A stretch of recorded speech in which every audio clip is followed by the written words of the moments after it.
Oi, gente, tudo bem? Meu nome é Lu Coelho, bem-vindos ao meu canal. Este é o primeiro vídeo que eu estou gravando para vocês e eu estou aqui para poder falar para vocês um pouquinho sobre o porquê que eu resolvi fazer esse canal. Se vocês repararem, o nome do meu canal é Desvio de Rota.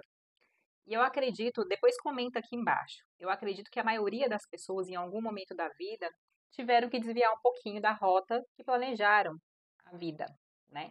A maioria das pessoas tentam planejar pelo menos o básico. Eu quero casar, eu quero ter filhos, eu quero fazer faculdade, eu não quero fazer faculdade, eh, eu vou fazer um curso tecnólogo. Eu acredito que a maioria das pessoas tem um planejamento básico, não é mesmo? Eu também tinha o meu planejamento. Só que na maioria das vezes, todas as vezes que eu planejei alguma coisa, a vida me levou por outros caminhos. E eu tive que recalcular a minha rota. Então eu vim contar um pouquinho para vocês como tem sido para mim essa, essa saga de estar sempre recalculando a rota, se foi muito frustrante, se tem sido muito frustrante, se eu tenho aprendido com essas mudanças, com essas surpresas que a vida traz pra gente, né? E como esse é o primeiro vídeo, eu vou fazer um resuminho para vocês do que aconteceu comigo nos últimos anos. É, eu sou mineira, né? Minha família é bem tradicional. Minha família sempre me ensinou e sempre me criou, né? Para poder casar, para ter filhos. E também para ser uma mulher independente, porque na minha família, apesar de ser bem conservadora em relação a isso, né? Casamento, filhos, minha família é uma família de mulheres bem independentes. Tanto por parte de mãe, quanto por parte de mãe, pai quanto por parte de mãe, as mulheres da minha família trabalham, as mulheres são bem-sucedidas. E eu fui criada para isso também, para poder estudar, para poder trabalhar, para não depender do meu marido, não depender de homem, né? Para sempre ser uma mulher eh, que se sustenta, uma mulher que vai à luta. E desde então, desde que eu estudava no ensino médio, eu não pensava na possibilidade de não continuar estudando, porque eu não tinha outra opção. Nem sabia que eu poderia ter terminado o ensino médio, ter estudado para um concurso público de nível médio, ou então arrumar um emprego primeiro, porque na minha cabeça e da forma com que eu fui criada, eu tinha que terminar o ensino médio, fazer a faculdade, depois seguir a carreira que seja na minha área de formação. Como minha família é de Minas Gerais e lá não é um padrão concurso público, né? Não pensava a princípio em concurso público, eu pensava realmente em trabalhar na minha área de formação. Só que eu moro em Brasília. Meus pais vieram para Brasília quando eu tinha 9 anos de idade. E aqui em Brasília é o que se fala, é só concurso público, né? Todo mundo estuda para concurso público. Então eu terminei minha graduação e eu era apaixonada por biologia. Biologia e tinha uma área específica, né? Uma área específica que me interessava muito, que chamava muito a minha atenção, que era genética. Eu tinha muita vontade de ser pesquisadora, de trabalhar numa área que pudesse contribuir para a saúde, para descoberta ou desenvolvimento de algum tipo de tratamento para doenças genéticas. Então, eu queria fazer biologia e tinha que ser numa faculdade federal. As universidades federais, elas incentivam muito a pesquisa, elas têm investimento para pesquisa, e eu acreditava que eu poderia me dar melhor se eu entrasse numa faculdade federal. Só que eu nunca fui uma menina muito estudiosa. Na época do ensino fundamental, no ensino médio, eu sempre fui bem preguiçosa. E quando eu terminei, para eu poder entrar numa faculdade federal, eu precisaria virar a chavinha, né? Precisaria estudar muito para poder entrar em uma universidade federal. E aí eu fui fazer aquele cursinho pré-vestibular. E aí foi um ano atrás do outro, estudando e não conseguindo nota para passar. E aí, a partir desse momento, eu realmente resolvi focar, né? Eu comecei a focar no estudo, estudar muito e não passava. Eu sou uma pessoa muito ansiosa e a ansiedade me atrapalha muito. Eu não vou dizer que esse foi o único fator, mas com certeza um deles foi a ansiedade. E eu estudava muito e chegava o resultado e eu nunca passava. Então eu tive crises de ansiedade, eu tive crises de pânico, eu tive depressão, porque eu não conseguia entrar. Então eu me achava uma pessoa burra, eu me achava uma pessoa sem condições, né, de fazer o que eu queria. Até que eu resolvi mudar o curso. Falei assim, não estou passando para biologia, vou escolher um curso é, que tenha nota um pouquinho mais baixa, que eu consiga, que eu tenha certeza que eu vou entrar. Essa foi a minha primeira mudança de rota. E aí eu escolhi Química. Era um curso que eu precisava de uma nota que eu tinha certeza que eu conseguiria tirar na prova do vestibular. E assim aconteceu. Entrei e comecei a cursar Química. Só que eu estava extremamente insatisfeita. Eu chorava praticamente todos os dias. Não era o curso que eu queria, não queria me formar em Química, era um curso muito difícil. E aí, depois de um ano cursando, eu resolvi fazer o vestibular mais uma vez para Biologia. Então, nesse momento, eu não tive que fazer cursinho, eu não estudei novamente para Biologia. Eu simplesmente fiz a inscrição do vestibular e fui fazer a prova. E, para minha sorte, eu consegui passar. Então, eu fiquei um ano sem estudar nada para o vestibular e eu consegui passar. Então, isso para mim é uma tese de que realmente eu sou muito ansiosa e que a ansiedade me atrapalhava muito. Qual a justificativa? Eu acredito que tenha sido porque eu tirei aquela carga de ter que passar porque eu não estava fazendo nada. Eu só estava fazendo cursinho e meu pai estava pagando. Porque como eu já estava cursando alguma coisa, eu não me senti tão forçada, tão obrigada a passar naquele momento. Então, consegui fazer a biologia. Fiz a graduação, me formei em biologia. Desde o meu segundo semestre de biologia, eu já estagiava em laboratórios voltados para a área que eu queria. Primeiramente, eu fiz biologia molecular, estágio, e aí em seguida eu fui para genética de plantas, depois eu fui para genética humana. Então, assim, minha graduação eu tive uma bagagem muito legal para a área que eu queria. E aí, quando eu terminei a minha graduação, eu já tinha um projeto para o meu mestrado, porque eu tinha orientadora do laboratório que eu estagiava. Que eu estagiava como estudante de graduação, né? Então, assim, eu seguiria um projeto bem parecido, bem próximo àquilo que eu desenvolvi como graduanda, que seria também na UNB, no Laboratório de Genética Humana. Tinha um projeto, eu tinha uma orientadora, eu tinha indicação de pesquisadores, né, para poder, que necessitava naquele momento, e passei na prova do mestrado, passei na arguição oral, e tinha uma prova de inglês que precisava ser feita, e até hoje precisa, né, para você trabalhar, porque a maioria dos artigos científicos são em inglês. E eu sempre tive uma dificuldade muito grande em inglês, sempre foi uma barreira muito grande para mim. E eu acabei não passando, não tirando o mínimo que eu precisava nessa prova de inglês. E eu fiquei tão envergonhada frente à minha orientadora, frente aos meus colegas do laboratório, que eu resolvi desistir. Eu fiz uma única vez a prova, eu tinha o projeto e eu resolvi desistir. E comecei a estudar para concurso público. Primeiramente, comecei a estudar para concurso público para biólogo, né? Biólogo do IBAMA, do ICMBio, para a área ambiental. Porque não tem muitos concursos públicos para a área de pesquisa. Inclusive, eu fiz apenas um concurso nessa área, que era a área que eu queria, como pesquisadora, que era um concurso para biólogo da própria Universidade de Brasília. Esse concurso tinham, se eu não me engano, eram 16 vagas e eu fiquei em 11º. Eu fiquei dentro do número de vagas. Mas tinha uma segunda etapa, que era uma prova prática. E eu não consegui fazer essa prova prática porque era um experimento que eu nunca havia feito. Era um experimento de biologia, bioquímica. Eu até lembro que era para utilizar o espectrofotômetro de massa. E eu nunca tinha utilizado. No laboratório que eu estagiava não tinha, né? E acabou que eu não consegui fazer a prova, reprovei, fiquei super frustrada, super indignada e comecei a estudar para vários concursos que não eram da minha área, qualquer concurso que fosse de nível superior, em qualquer área de formação. Até que eu passei no concurso atual que eu trabalho, é um concurso de nível superior, mas não é da minha área de formação, é um concurso da Secretaria de Justiça daqui do DF, que hoje me proporciona uma boa qualidade de vida, porque eu não me mato de trabalhar, eu tenho os dias específicos que eu trabalho de plantão, eu tenho os dias de folga em casa.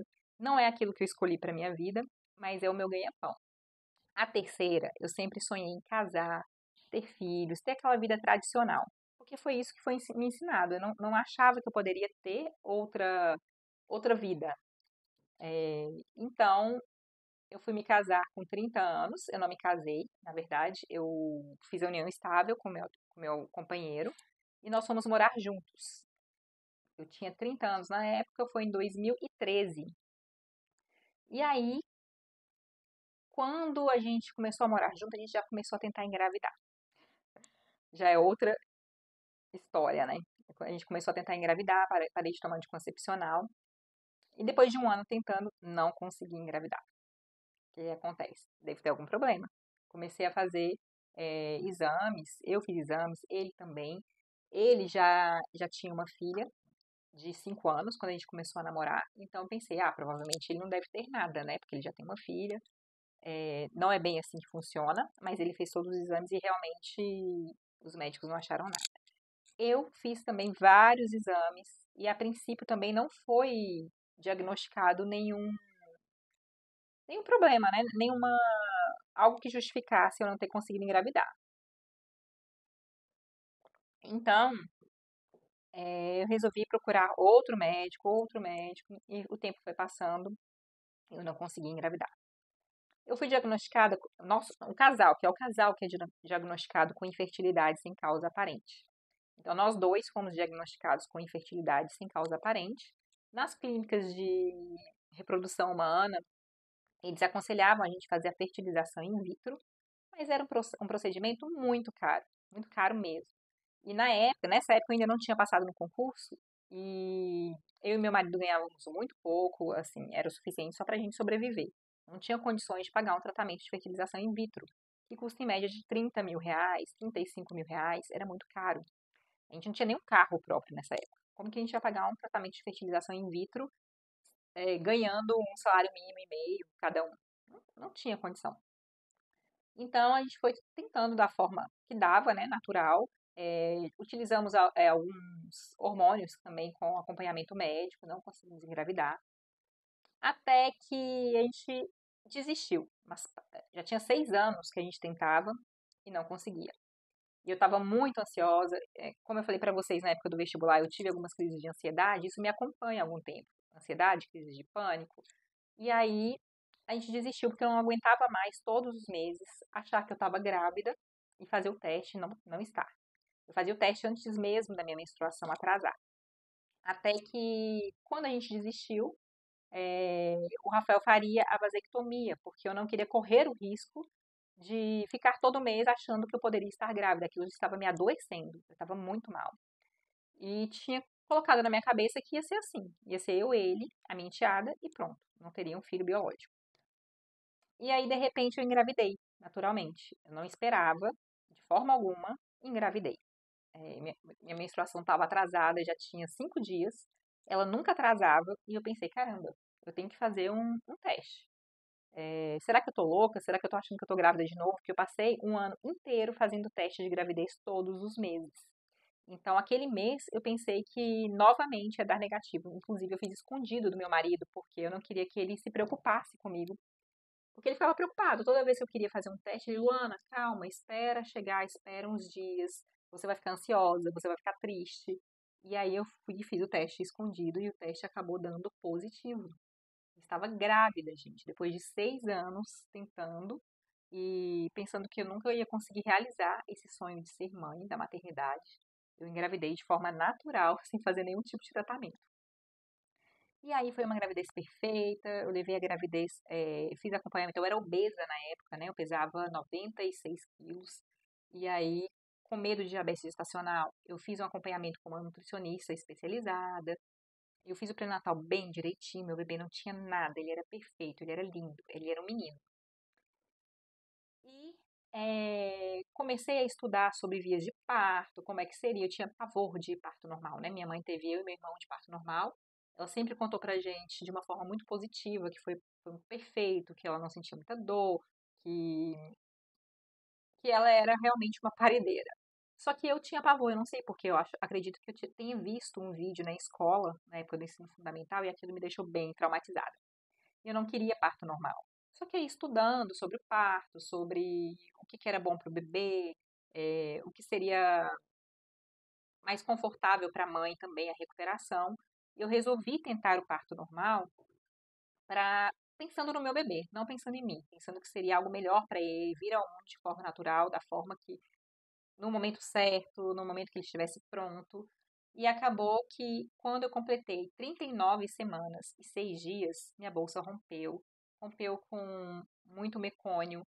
E eu fui para a emergência do hospital. Fizeram análise da situação, perceberam que ele estava em sofrimento fetal e eu fui para uma cesárea de emergência.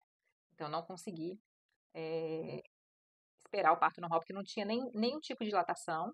Os batimentos do meu bebê já estavam caindo. E aí eu fui para a cesárea de emergência e de repente meu bebê nasceu muito asfixiado mesmo. E foi para UTI. Eles nem chegaram a me mostrar. Eu fiquei super confusa, não entendia, porque eu queria ter visto o meu bebê, né? Eu tinha feito um plano de parto, eu tinha uma doula para me acompanhar. Foi tudo bem programado, tudo planejado. E de repente meu bebê nasceu. Eu não consegui olhar para o meu bebê. Bebê tão esperado, né? Tão aguardado, tão, sabe, tudo pronto para o nascimento dele, quartinho, enxoval, e com muito amor, tudo feito com muito amor, com muito carinho. E aí ele foi para a UTI, os médicos tentaram de tudo, nós ficamos 9 dias com ele ali, dia após dia, e ele veio a falecer. O Vinícius, o nome dele era Vinícius, e o Vinícius faleceu após 9 dias de nascido. Aquele bebê que eu esperei 6 anos para engravidar, foi uma gravidez perfeita, ele não tinha nada e não tinha nenhum problema, e aí entrou em sofrimento fetal próximo ao nascimento, foi para a UTI e faleceu. E aí naquele momento eu fiquei sem chão. Eu e meu marido ficamos perdidos, ficamos sem chão, depressão novamente. Foi aquela, sabe, de não entender o que estava acontecendo. Eu não aceitava que aquilo tinha acontecido. É, sabe quando você está com tudo pronto, o quartinho do bebê está pronto, você está pronta para aquela nova vida, para poder ter um bebê em casa, para poder ser privada de sono. Eu estava muito feliz que eu não ia dormir, que eu ia passar a noite cuidando do meu bebê, que eu ia amamentar, tudo isso, e de repente você volta do hospital com os braços vazios. Gente, é uma dor que não se mensura a dor da perda de um filho. Eu acho que independente de ter sido o bebê já pronto, né? Ou como uma perda gestacional, uma mulher que está tentando há muitos anos. É muito doloroso perder alguém. E como eu não me conformava, eu pensava em fazer fertilização in vitro. Eu queria engravidar. Nesse momento eu já era servidora pública, eu já tinha uma condição financeira. Ia ser caro, ia ser difícil, a gente precisou fazer empréstimo, precisou de um monte de coisa, mas a gente tinha condições de tentar. Então, nós tentamos fertilizações in vitro, porque os médicos normalmente recomendam que a gente espere pelo menos 1 ano, 2 anos para tentar novamente. Mas como eu já tinha 38 anos e tive essa dificuldade para engravidar, eles achavam que eu não podia perder tempo, porque eu demorei 6 anos para engravidar dele. Como é que seria agora, já com a idade mais avançada? Uma mulher para engravidar, ela demora muito tempo, né, para poder. Uma mulher para engravidar, quando ela demora muito tempo para começar a tentar, os óvulos vão envelhecendo. A qualidade dos óvulos não é a mesma. Então eu tinha pressa. Com 6 meses eu já estava fazendo as fertilizações in vitro e eu não consegui. Eu fiz 2 fertilizações in vitro. Nas 2 vezes eu não consegui formar, eu e meu marido não conseguimos formar os embriões, provavelmente porque a qualidade dos meus óvulos não é meus ovos não têm uma boa qualidade agora, nesse momento, por causa da idade. Quando eu era mais jovem, nenhum médico conseguiu descobrir qual foi o motivo, né? Qual o motivo de eu não conseguir engravidar. Mas, aos 38, poderia ter essa justificativa que era da idade. Então, não conseguia formar os embriões, então acabou que eu não consegui engravidar da fertilização in vitro. Hoje, eu tenho 41 anos. Quando eu completei 40, eu desisti de engravidar. Eu falei que eu não queria mais, porque realmente eu passei literalmente 10 anos da minha vida tentando engravidar. Então a gente não podia planejar uma viagem porque a gente ia gastar muito, vai que eu ia engravidar. A gente precisaria montar o enxoval tudo de novo. Ou então o tratamento mesmo era muito caro, a gente tinha gastado todo o nosso dinheiro com o tratamento, então não sobrava nada para a gente poder aproveitar para comer num restaurante diferente, para poder é, passear, para poder fazer algo que necessitasse de gastos, né? Então, a gente se privou por muitos anos de muitas coisas pensando em engravidar. Então, assim, a gente chegou ao ponto que a gente desistiu. Com 40 anos eu pensei, olha, já tá uma idade perigosa, porque existem várias doenças genéticas que podem acontecer, né, na gravidez tardia. Então nós desistimos de engravidar e resolvemos focar em nós como casal, como pessoa individual, né? Ele, meu marido, focar nele também, nas coisas que ele gosta, eu nas coisas que eu gosto, o que me traz paz, o que me traz tranquilidade. E nós, como casal, em viajar, em conhecer lugares. Isso é assunto até para outro vídeo, depois eu vou falar para vocês o que trouxe para mim, o que mudou na minha vida depois dessa perda, né? Essa perda tão significativa, que foi a perda do meu filho. O que mudou na minha vida? Eu vou fazer. Deixa aqui embaixo, se vocês querem que eu conte o que aconteceu, o que mudou na minha cabeça, porque mudou, foi um giro de 360 graus. Então, nós desistimos de viajar de engravidar, e depois que nós desistimos, muitas coisas na nossa vida mudou. Eu fiz cirurgia bariátrica, eu emagreci, porque eu sempre fui obesa, eu fui uma criança obesa, uma adulta obesa, e aí eu resolvi emagrecer, eu já tinha tentado de várias formas e não conseguia, então eu optei pela cirurgia bariátrica, eu tinha indicação e resolvi fazer. Então eu emagreci mais de 35 quilos. Isso já foi assim um ganho na minha vida que não tem explicação, não tem como mensurar. Outra coisa, eu sempre quis ter o cabelo curtinho, não tinha coragem, eu cortei o cabelo. Eu fiz tatuagem, eu tatuei, não sei se dá pra vocês verem, é meu bebê, o Vinícius, dentro do meu coração florescendo. Isso aqui é uma homenagem que eu fiz pra ele, ó, Vinícius. Então, eu fiz tatuagem, eu cortei meu cabelo, eu emagreci mais de 30 quilos. Nós fizemos uma viagem pela Estrada Real em Minas Gerais, de moto. Rafael, Rafael descobriu esse amor por motos, né? Ele tirou carteira de moto e ele ama pilotar. E de repente eu acompanhei esse sonho. Nós fizemos essa viagem pela Estrada Real, parando, né? A gente viajava 300 quilômetros, parava numa cidade, dormia. Então nós fomos para Tiradentes, São João del Rei, Ouro Preto, Mariana. Foram várias cidades maravilhosas que nós conhecemos. E, e a moto nos proporcionou momentos maravilhosos na estrada, conhecendo pessoas nas paradas, né, nos postos, quando a gente parava para poder beber uma água, tomar um café, as pessoas vinham conversar conosco. Então, assim, nossa vida mudou de uma forma, sabe, um giro de 360 graus, e aquela vida tradicional que eu tinha sonhado para mim, que eu tinha planejado, ela não existe mais. E aquela vida dentro de casa, com horário, tudo regradinho, café da manhã para poder levar o filho na escola, levar na creche, depois buscar e dormir cedo porque tem criança. Nós não temos isso. A nossa vida não é uma vida de um casal comum, com filhos, como é a vida dos meus amigos, das minhas amigas. A gente tem uma vida diferente. Eu trabalho de plantão, então assim, eu não trabalho todos os dias da semana, então tem muitos dias de folga que a gente pode subir na moto e viajar. Nós podemos escolher, hoje à noite nós vamos sair para fazer um passeio de moto, nós dois. Então a gente pega a moto e simplesmente vaza. Nós vamos fazer o nosso passeio. Então, é isso que eu queria dizer para vocês, que nem sempre quando a gente tem que recalcular a rota, quando a gente tem que escolher novos caminhos, isso tem que ser penoso. Nós penamos muito para poder aprender isso, nós sofremos muito para poder entender que a nossa vida não tinha que ser aquela vida milimetricamente planejada como eu havia feito. Eu digo eu porque eu era uma pessoa que calculava muito, sabe? Eu sempre pensava que eu só ia ser feliz quando eu conquistasse isso, eu só vou ser feliz quando eu estiver em tal lugar. E não, gente, a vida ela traz pra gente muitas surpresas, algumas boas, outras ruins, e somos nós que temos que ir organizando a vida e seguindo da forma que dá. É aquele ditado, né? É que se me derem um limão, vamos fazer uma limonada.